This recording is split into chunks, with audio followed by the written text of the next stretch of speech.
Olá! Começa agora o programa Gente do Rio. Todo domingo, nesse espaço, conversamos sobre soluções para o Rio de Janeiro. Hoje, vamos falar de um setor essencial para a retomada do desenvolvimento do nosso estado, a indústria. Se você está vendo a gente pelo YouTube, não esqueça de curtir e deixar seu comentário aqui embaixo. Hoje temos um convidado especial. Maio é o mês da indústria. Na próxima quarta-feira, dia 25, comemora-se o Dia da Indústria. E é sobre esse vetor tão importante da economia que vamos tratar hoje. Nos últimos anos, houve um processo de esvaziamento da indústria no estado do Rio de Janeiro. As duas principais causas foram a redução do preço do barril de petróleo e os maus tempos da indústria do petróleo e gás. É sobre as perspectivas de retomada do crescimento do setor industrial fluminense que vamos conversar hoje com o presidente da Federação das Indústrias do Estado do Rio de Janeiro, a Firjan, Eduardo Eugênio Gouveia Vieira, e com a participação da colega da equipe de jornalismo da Band, Natasha Franco. Obrigado pela sua presença, presidente Eduardo Eugênio Gouveia Vieira. Obrigado, Mônica. Obrigado, Natasha. Muito obrigada, Natasha, também por participar. Obrigada pela oportunidade, Mônica. Bom, dia 25, como eu falei aqui na abertura, Dia da Indústria. Temos a comemorar ou não? Eu acho que sim, né, Mônica? Nós vimos aí de duas crises gigantescas, impensáveis. A Covid primeiro e depois a guerra da Ucrânia, da Rússia com a Ucrânia. E a indústria reagiu no sentido de prover à sociedade bens para a sustentação da saúde das pessoas. Em tudo, em luvas, em medicamento, em vacinas, em testes. E nós fizemos um programa, a Firjan fez um programa, a Resiliência Produtiva, apenas 48 horas depois de ter sido decretado a pandemia. E era uma pandemia, ninguém imaginou, todo mundo achava que ia durar 2 meses, né? 6 meses. Ninguém imaginava que iam ser 2 anos, né? Não, foi um choque e o primeiro ponto foi para mostrar como é que os trabalhadores deviam lidar com a empresa e com eles mesmos, com os colegas, e também nos transportes e fazer testes. E nós fizemos testes, perto de mais 60 mil testes, em parceria com a Fiocruz, com a FRJ, principalmente para as pequenas empresas, as microempresas e as pequenas, que não tinham condição de pagar para esses testes, nós fizemos de graça. E isso é um exemplo. E também produzimos álcool gel, eu estou tentando aqui lembrar, e luvas, e colocando à disposição, porque o mundo ficou... A indústria não podia parar, né? Não podia parar e nós tínhamos que atender, ajudar a saúde pública. Nos lembramos que nós vimos aviões passeando no mundo todo para trazer para o Ocidente bens, luvas, máscaras feitas na Ásia. Então foi uma corrida. E eu acho que a indústria respondeu. Justiça seja feita, não aconteceu nenhuma catástrofe, tipo desabastecimento, como se chegou a pensar, né, que ia ter desabastecimento. Teve até corrida para o mercado, né, comprar papel higiênico. A gente lembra que coisas faltaram, assim, inicialmente, que as pessoas tinham medo de que não viessem mais. E foi uma coisa que não aconteceu. Então, não aconteceu desabastecimento, a indústria da construção civil, por exemplo, trabalhou o tempo inteiro e também não teve maiores incidentes, além dos problemas que já estavam em curso, né? Não, e como Firjan, nós fizemos um guia como é que voltar ao emprego. Porque, de novo, naquela insegurança, os trabalhadores não sabiam como é que fazer, evidentemente ninguém podia ficar grudado com o outro, tinha que ter máscara, álcool gel, enfim, e a indústria, no Rio especificamente, respondeu. Indústrias por exemplo, de cosméticos, produziram imediatamente álcool. Nós conseguimos doação de usinas de álcool para transformar em gel. Enfim, foi toda uma articulação, academia, indústrias e os trabalhadores para que entregar à sociedade esses bens. Por isso temos a comemorar? Também porque quando a indústria é chamada, quando a indústria tem oportunidade, ela entrega. Agora, evidente que a Mônica tem razão, houve uma desindustrialização geral no Brasil e no mundo, proporcionalmente, porque o serviço subiu, o comércio subiu. Agora, aqui no Rio, nós temos que imaginar as oportunidades que nós temos. O Rio é um estado onde nós temos, por quilômetro de costa, o maior número de portos. Nós temos um lado que dá para o mundo, para o Atlântico, e o outro lado grande que dá para a produção in natura de bens, de agricultura, etc. Então nós temos uma infraestrutura, apesar de tudo, nós temos uma estrutura ainda muito boa, infraestrutura muito boa de transportes, de mercadoria. O nosso trabalho é incentivar e desbloquear determinados elos que não estão funcionando e também fazer com que nós possamos ligar a infraestrutura, por exemplo, ferroviária do Rio, à malha ferroviária nacional. Mas ainda temos uma economia muito dependente do petróleo, né, Natasha? E que acaba afetando automaticamente o Estado de uma maneira muito complicada, né? Quando a gente fala de petróleo, é um bem finito, a gente vai precisar pensar nele a longo prazo. Você acredita que a Alerj chegou a criar um tipo de formato para destinar os recursos do petróleo para dentro de algo mais... O fundo soberano. Um fundo soberano. Exatamente para garantir como esses recursos serão usados. Você acha que isso é uma solução para que a gente consiga usar os royalties do petróleo de uma maneira correta ou é apenas algo paliativo? Então vou tentar dividir em algumas partes. A primeira, esse fundo soberano, a ideia é muito bem-vinda.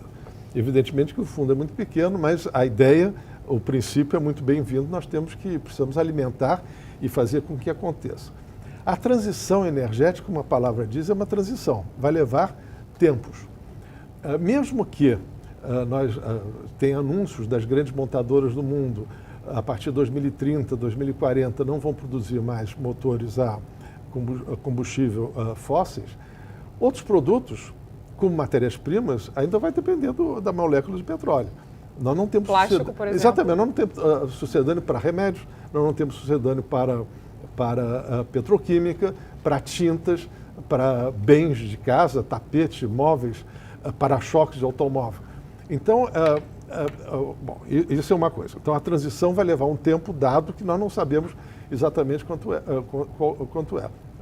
tempo vai ser. A questão do petróleo, que pode ser uma dependência, mas também é um ativo gigantesco. Quer dizer, é a mesma coisa comparar, por exemplo, Mato Grosso, que é um grande produtor de agro, que é um defeito. Não, é uma qualidade, é um ativo que eles têm. Nós temos aqui o petróleo. Você pode dizer com toda razão que o agro fica forever, o petróleo... Vai talvez, uma hora que acabar, né?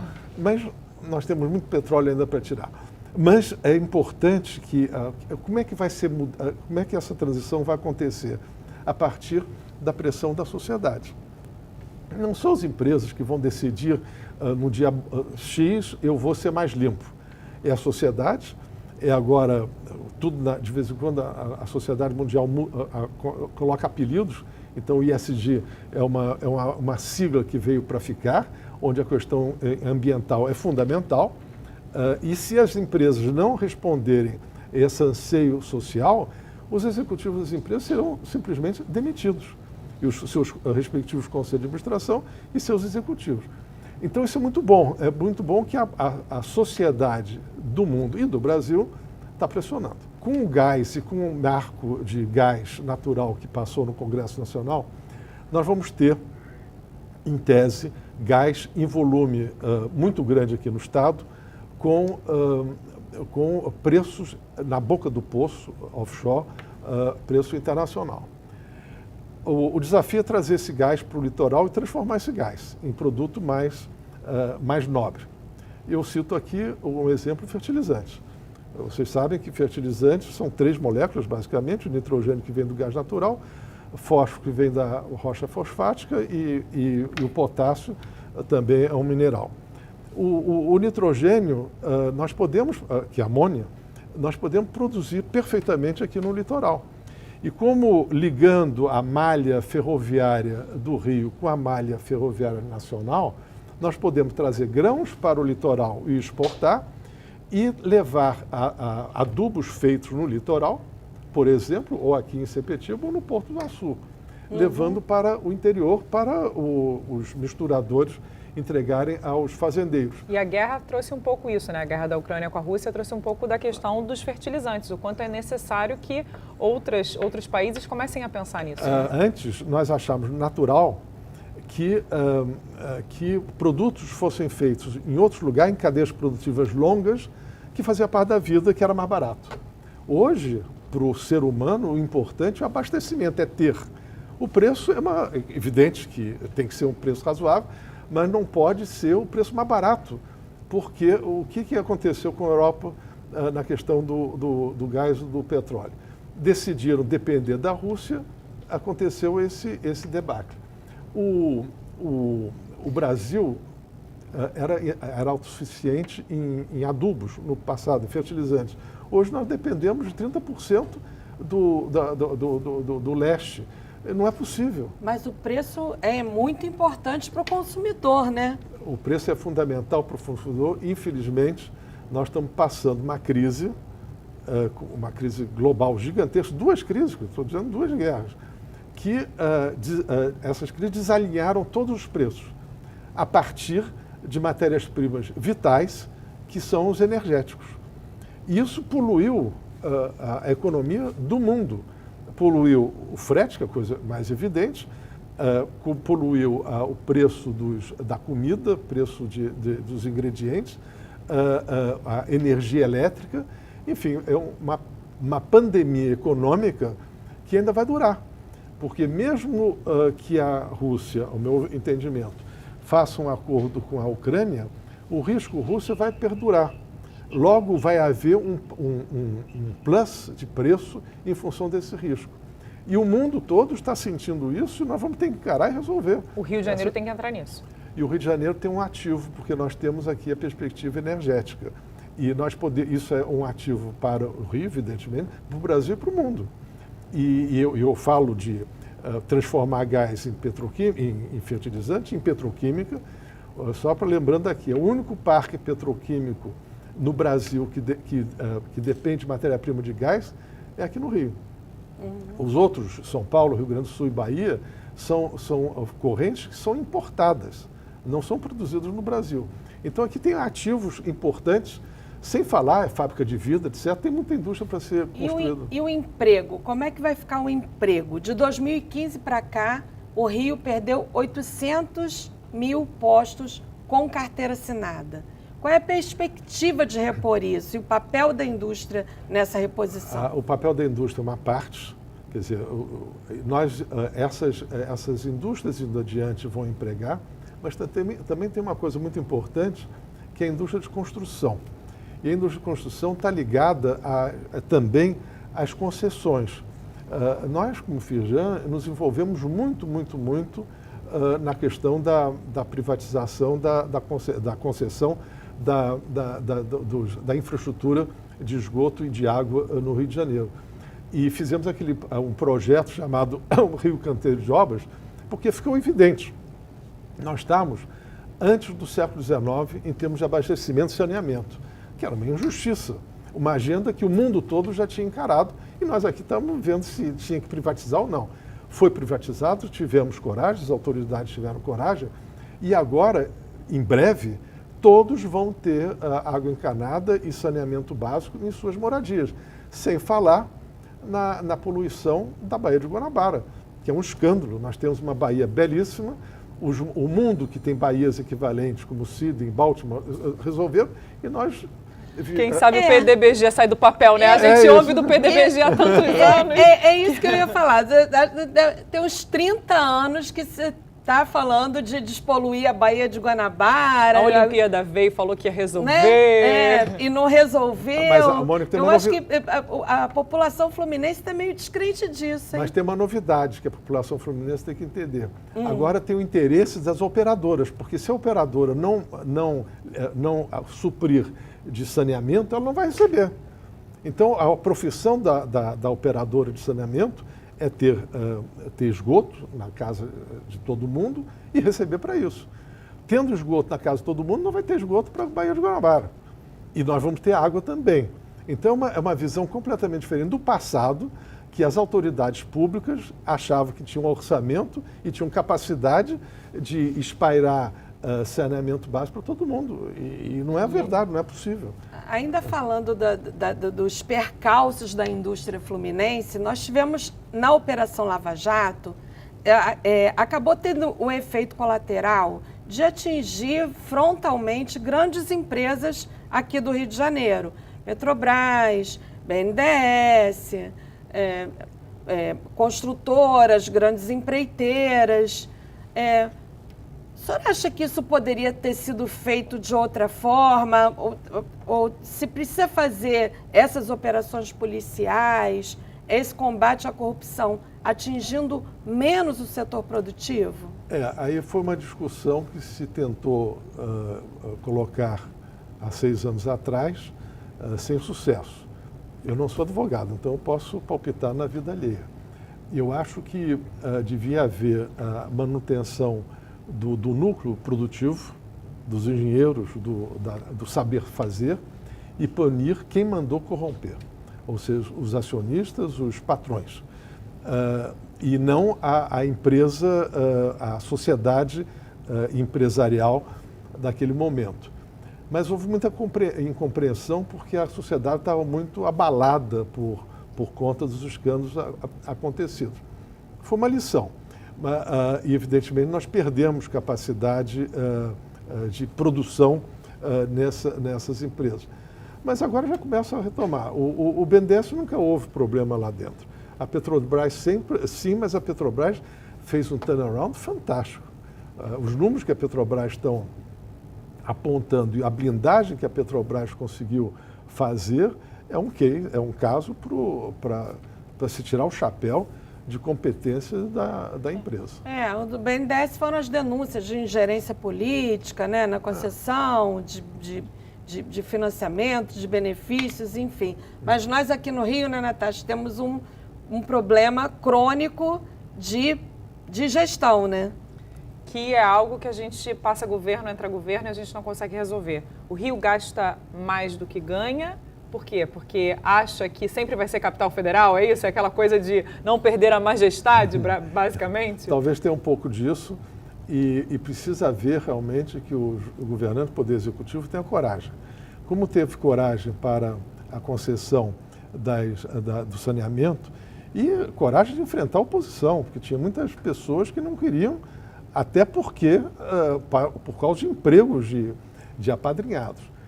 E essa mentalidade do Estado competente e o Estado se ver livre das indicações políticas, que é fundamental, porque você não pode ter um Estado global, eu estou falando do Brasil, estou falando do Rio e de outros estados, balofo, que não vai entregar, não vai servir à população. Todos nós, membros do Rio de Janeiro, brasileiros, queremos um bom serviço público, ponto. Com menos pessoas para entregar. Toda empresa é assim. A empresa muito balofa não entrega o serviço adequado. E nós precisamos saneamento, já foi endereçado, nós precisamos saúde e nós precisamos educação de uma forma dramática. E segurança jurídica? É uma questão que o setor produtivo, os empresários sempre reclamam. Hoje pode uma coisa, amanhã não pode. Então você planeja um investimento de longo prazo e não tem a segurança de que aquelas regras vão perdurar. Isso é uma coisa que acontece muito no nosso estado e se acontece, como sanar isso? Isso acontece no Brasil. Temos o exemplo da redução de IPI. Foi um decreto que durou 7 dias. Então, você imagina uma corporação que leu o decreto, levou para sua matriz, pouco importa se é no Brasil ou fora, decidiram fazer um investimento e aí a medida é cancelada. Aí volta. Vamos imaginar que seja no exterior. O que esse board do exterior, que pertence a boards de outras empresas que estão no Brasil, vão achar do Brasil? Quando a gente fala desses setores, é possível, né? A gente estava falando tanto aqui da Operação Lava Jato e do quanto ela afetou determinados pedaços da economia. E no Rio de Janeiro, o setor naval também foi muito afetado nisso. A gente estava numa franca retomada, com construção de navios, com muitas coisas acontecendo, e aí agora a gente tem essa redução. É possível reativar essa indústria? O que é seguinte, ser feito? O Clemenceau teve no Brasil, em Niterói, em 1910. Ele escreveu isso. O Clemenceau, todos sabem que era presidente do Senado da França, naquela época era o primeiro-ministro. Teve visita aqui antes de se aposentar. E ele viu, escreveu, brasileiros, japoneses aprendendo a construir navios por brasileiros.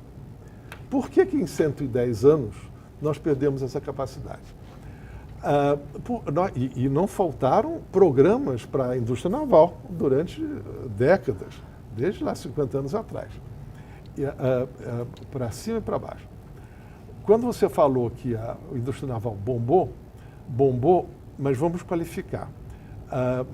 Empresários pegaram dinheiro no Fundo de Marinha Mercante para construir estaleiros fake. Construíram Brasil afora. E não era na Baía de Guanabara, quer dizer, quando a gente fala que a indústria naval bombou, sim, mas muito lá de fora. Só que esses projetos estavam muito ligados a escândalos que nós líamos na imprensa. Então, eu qualifico essa questão do estaleiro um pouco diferente do Lava Jato. O Lava Jato, eu vou repetir, do núcleo de produção. Aqui nos estaleiros, se advogou muito protecionismo. E aí, nesse caso, nós temos que tomar muito cuidado, porque é evidente que, e tem tudo a ver com o conteúdo nacional, eu acho que o Estado brasileiro precisa olhar com carinho a capacidade do Brasil de fazer. E, eventualmente, tem uma diferença de custo entre na China, por exemplo, e no Brasil. Então, é uma questão do Estado brasileiro e não da operadora. Que no passado, entubava isso, era a empresa, a Petrobras, que é a maior operadora. Então, não é razoável a Petrobras, que tem 60% do seu capital ou mais, que não pertence ao Estado, poupança de todo mundo, não é razoável que eles trabalhem para a política industrial. O Estado brasileiro, sim. Então, eu acho que se descobriu o caminho para acertar a necessidade da produção do conteúdo nacional, sem subsídio que nos afete ou afete a operadora, porque senão ninguém vai tirar petróleo daqui. Não o subsídio, mas do conteúdo, de uma cota de conteúdo nacional. Isso não seria importante para a indústria brasileira? A Petrobras já vem fazendo isso. Ela tem parcerias para entender os problemas dos produtores de bens e serviços. E essa curva, se for estudada, ela tem se adensado. Hoje nós estamos muito mais... os operadores comprando muito mais do país que lá atrás. E de quem? De empresas estrangeiras que se instalaram no Brasil para isso. Então, evidentemente que isso tudo é uma composição e é uma equação que não é nem branco nem preto. É no cinza, no sentido do mix, que nós caminhamos. O Gente do Rio volta já.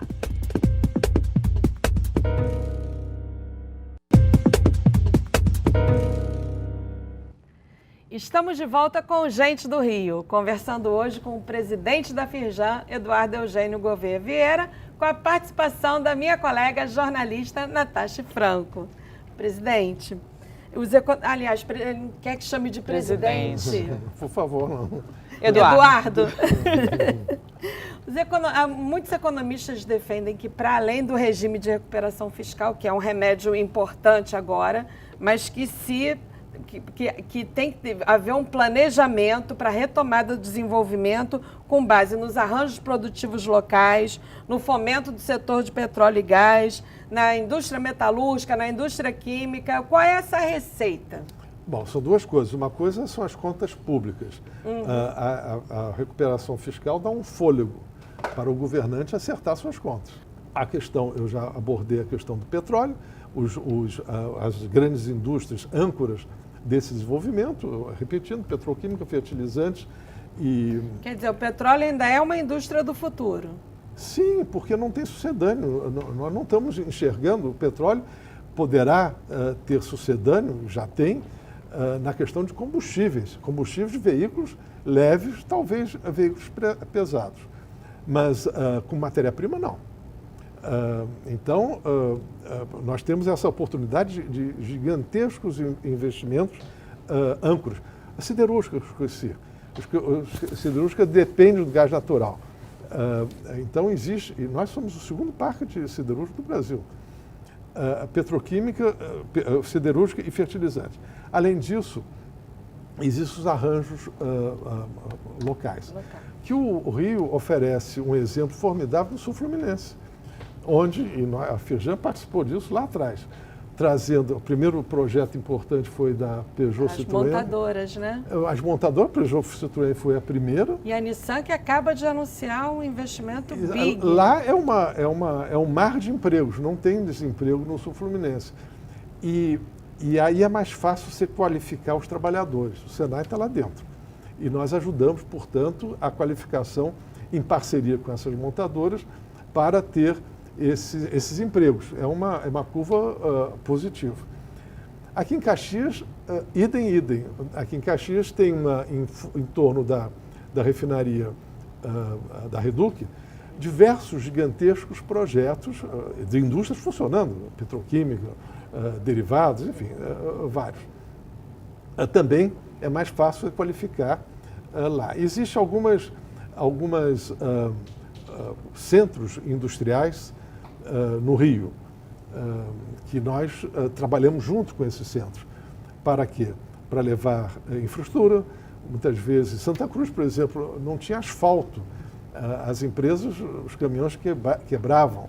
Então, nós servimos de interlocução entre aqueles centros industriais e o poder público para forçar para a competitividade e ir adiante.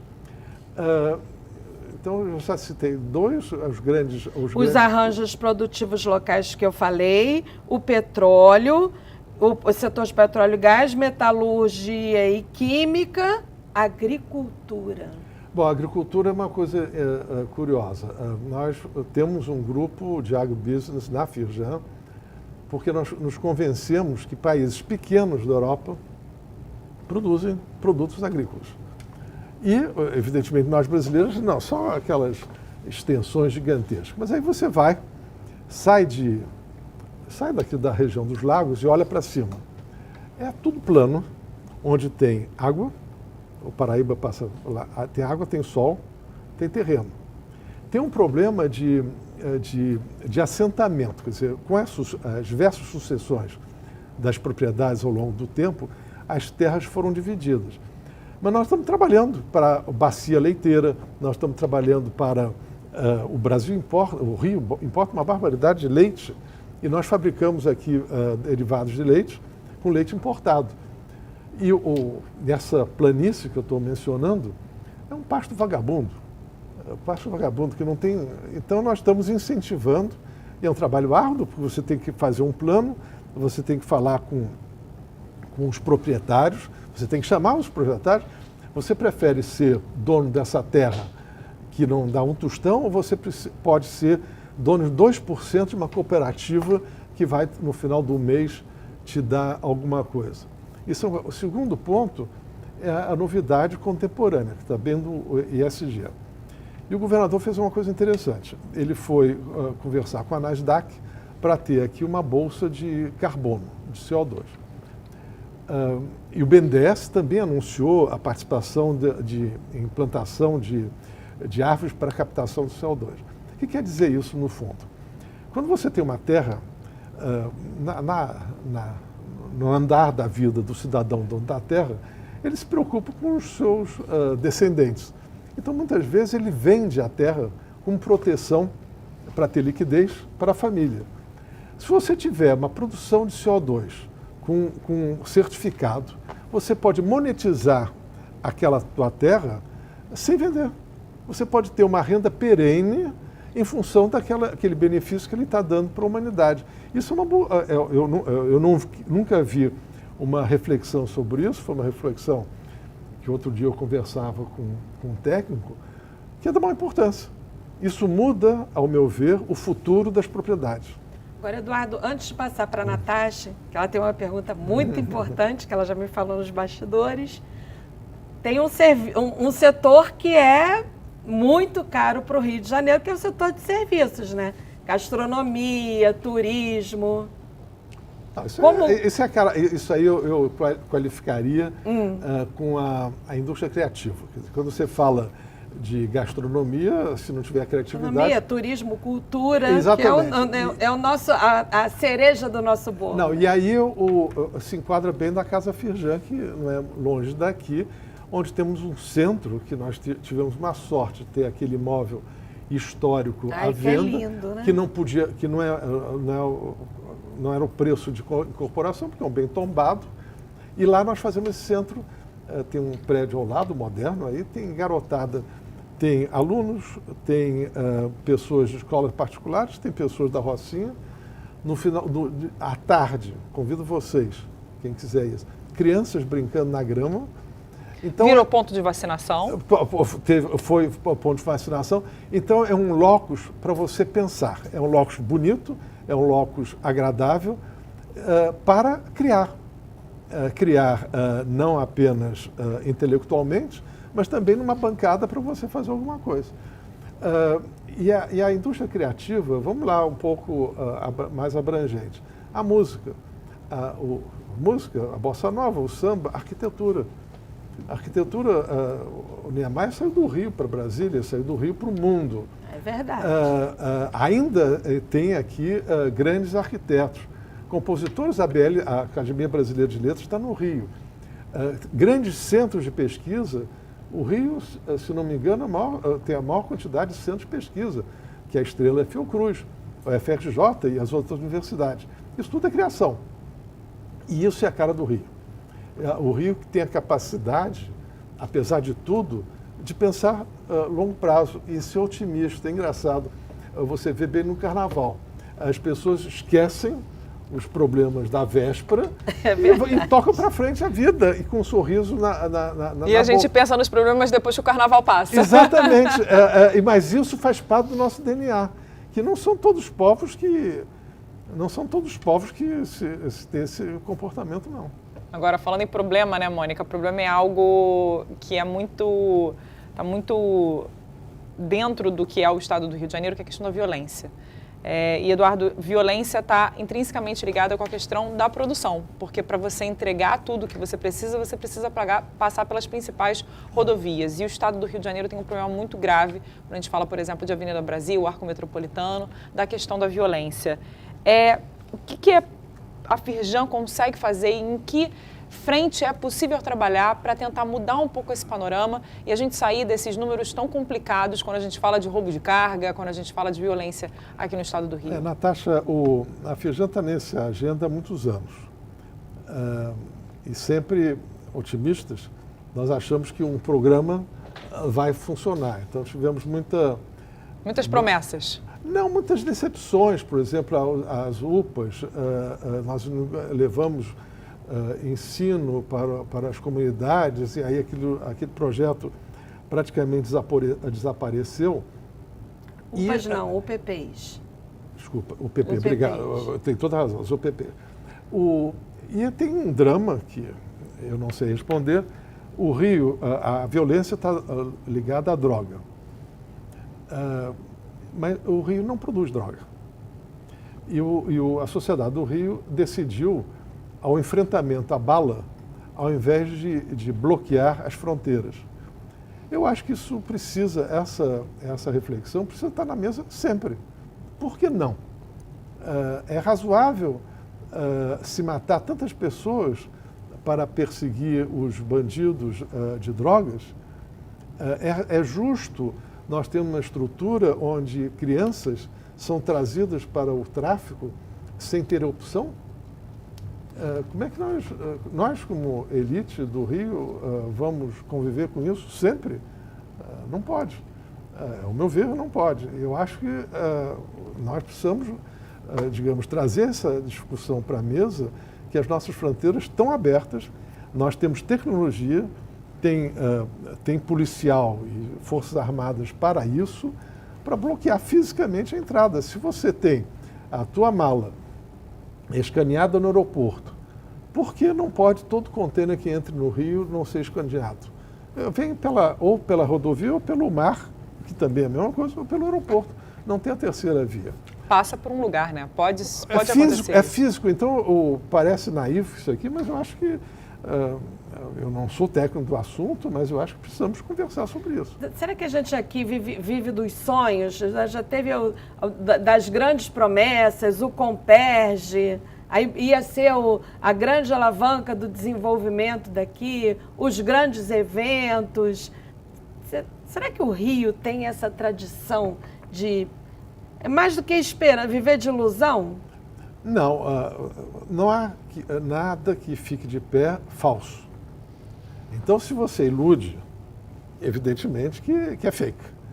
O Comperj, como foi concebido lá atrás, foi uma ilusão. Um projeto petroquímico fora do porto, no meio de nada.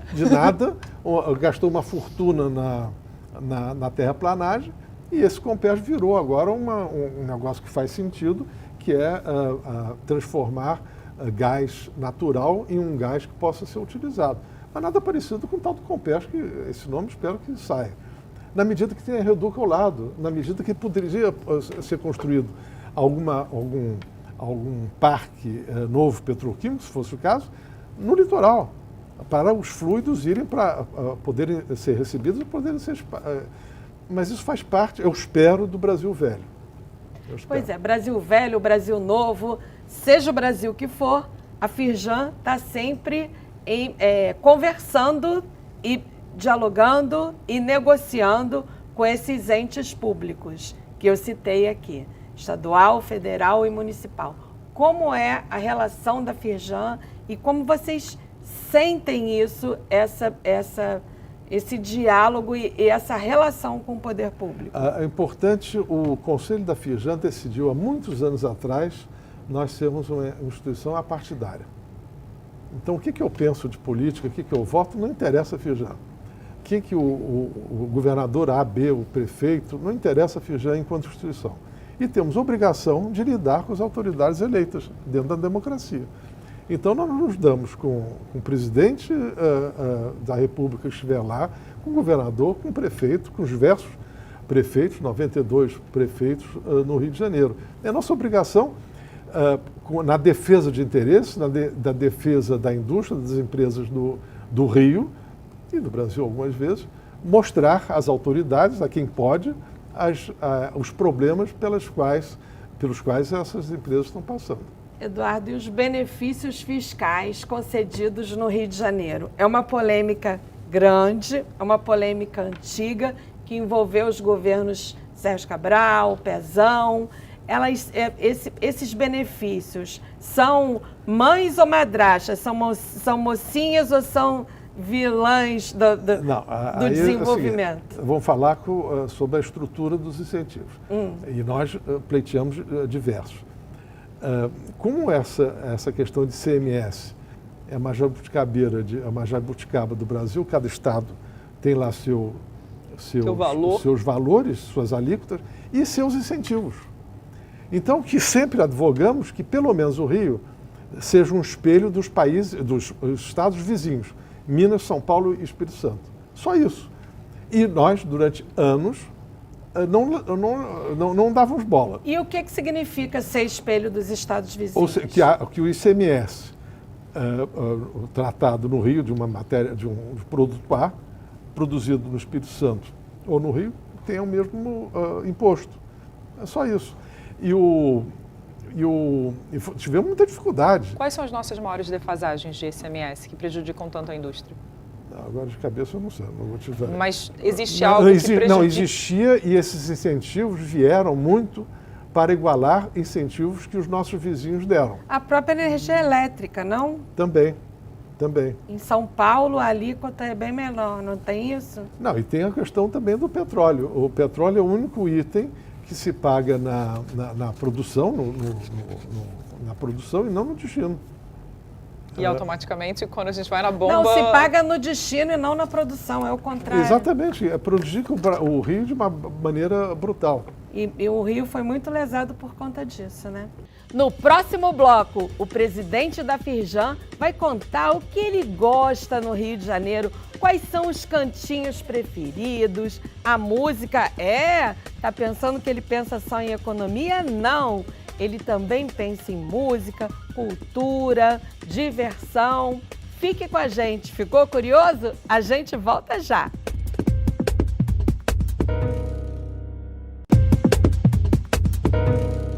Estamos de volta com Gente do Rio. Hoje conversando com o presidente da Firjan, Eduardo Eugênio Gouveia Vieira, e com a colega Natasha Franco, jornalista também aqui da Band.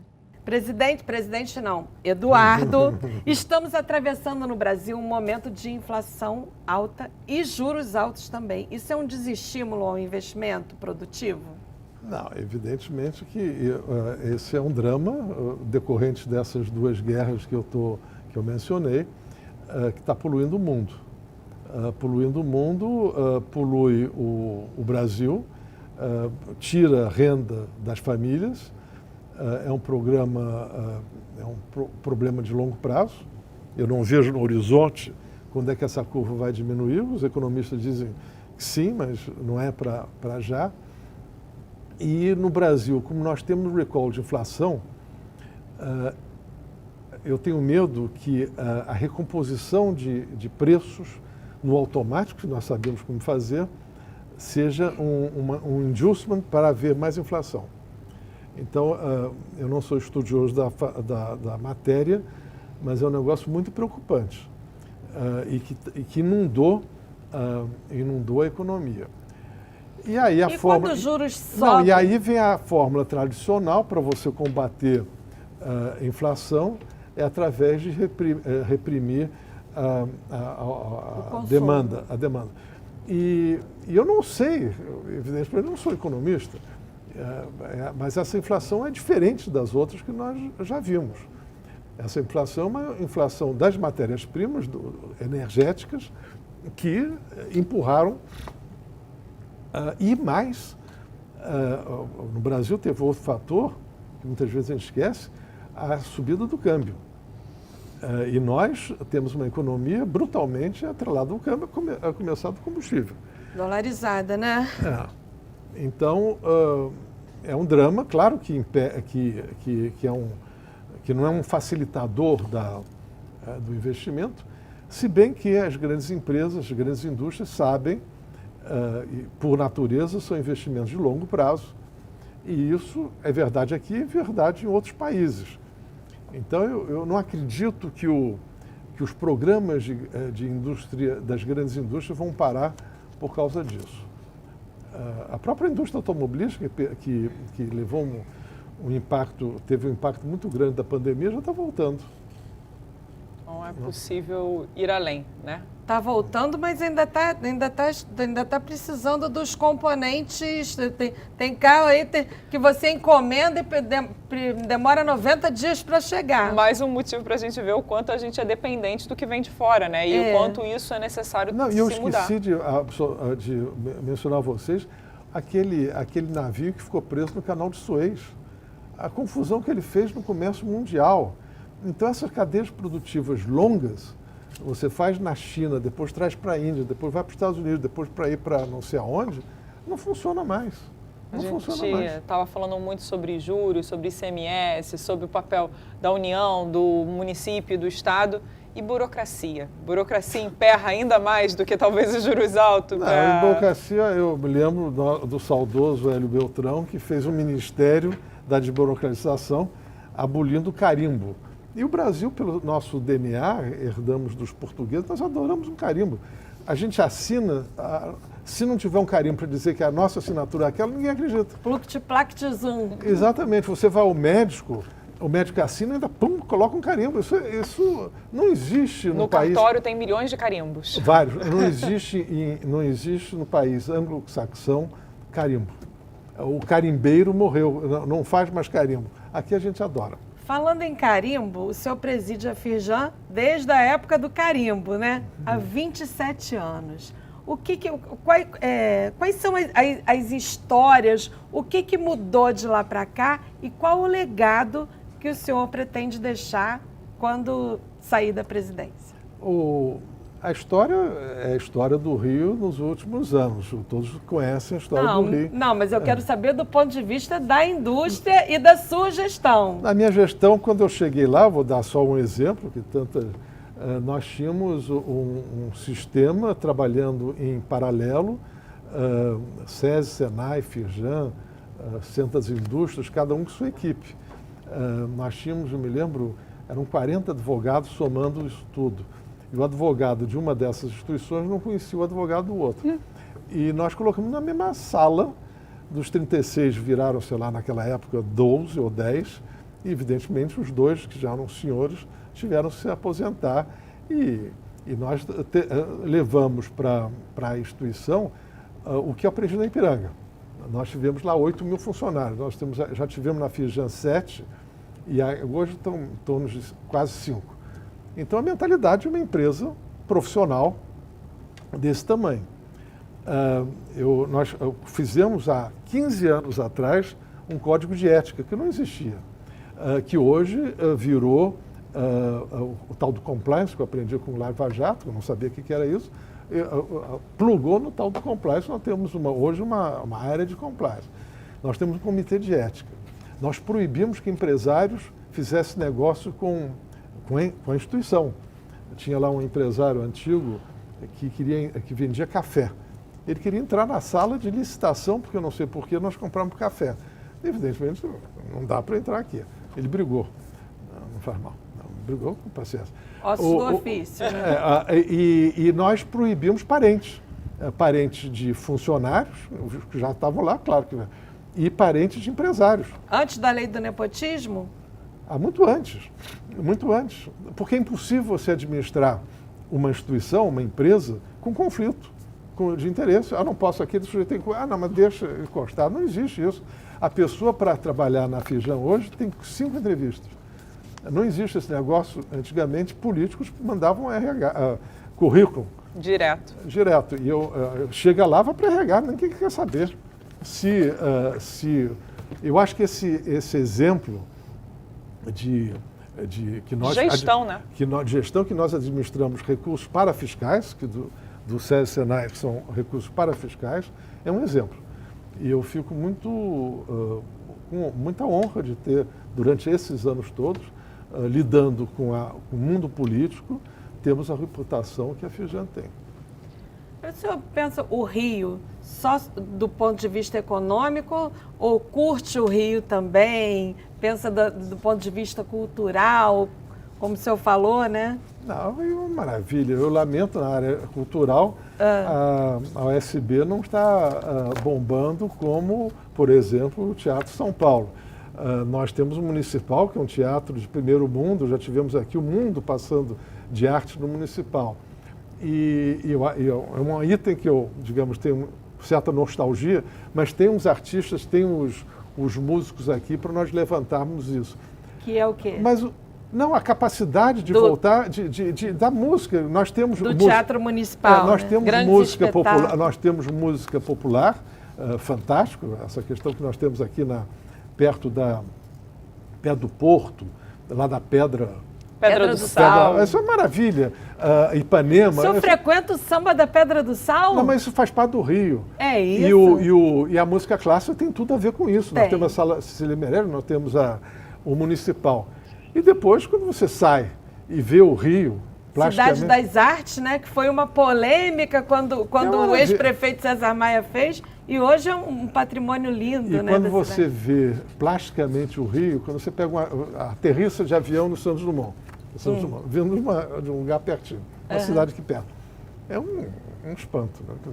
Quer dizer, a gente aguenta todos os buracos na rua, não tem mais nada. A gente nem lembra, né? Faz parte do charme. Já dizia Tom Jobim. É isso, exatamente. Porque eu sempre cito aqui o economista Carlos Lessa, né? Que ele era um amante da economia, um estudioso da economia, do desenvolvimento, lá com os princípios dele, mas e curtia também intensamente a produção cultural do Rio de Janeiro, as belezas, né?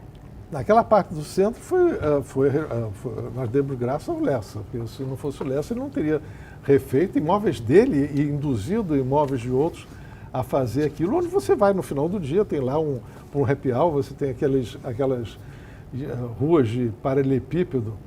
E o Rio tem muito disso, tem uma parte bairrista, quer dizer, uma parte de pequena cidade, que é isso. O Rio é grande, mas a gente gosta de todas as partes. É meio que aquela cadeira na porta de casa, né? Que tem no subúrbio. Muito nas vilas, nós temos vilas em Copacabana, nós temos vilas em Vila Isabel, na Tijuca, muito, e nós temos uma espécie de vila que o Lessa fez, que não são habitações, mas são restaurantes, são os lugares de arte que você pode... Os nossos famosos botecos, exatamente, né? que você pode pensar, trocar ideias sem compromisso. A Firjan se mobilizou muito pela implantação do 5G. Isso vai ser uma revolução aqui na economia fluminense? Ou... Eu acho que é uma revolução para o mundo. O que nós fizemos o seguinte, para você entrar com o 5G, você tinha que mudar a legislação municipal para poder aceitar as antenas nos postes. E nós fomos de município a município dizendo, senhor prefeito, se você não fizer uma mudança, a Câmara não fizer uma mudança, você vai ficar na rabeira, porque as operadoras vão primeiro entrar nos municípios mais fáceis de entrarem.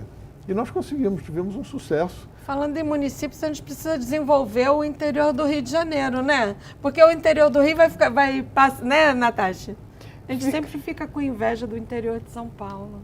É isso, né? Eu acho que é preciso um pouco levar isso lá para dentro, né? Para dentro do estado. Sim, mas aí é o seguinte, o São Paulo, a renda de São Paulo é diferente, mas eu participei, eu estava lá, na Copa do Mundo de mountain bike que aconteceu há 3 semanas atrás aqui na Serra Fluminense. O mundo estava lá, 20 mil pessoas vindo.